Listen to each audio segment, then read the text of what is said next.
Friends, तो welcome back to my another blog. तो आप देख सकते हैं मैंने यहाँ पे इन्वायरमेंट की बुक मंगाई है। धर्मेंद्र झाकर सर के द्वारा बनाई गई ये बुक है और बहुत ही यूजफुल है।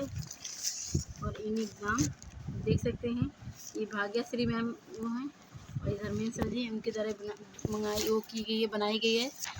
और उन्होंने 5th अटेम्प्ट तक गए हैं, वहाँ पे इंटरव्यू तक गए हैं। आप देख सकते हैं, जैसे मैं फोन देख सकते हैं बहुत यूजफुल बुक है।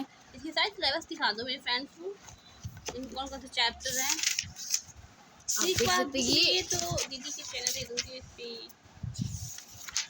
फ्रेंड्स ये बहुत अच्छी बुक है।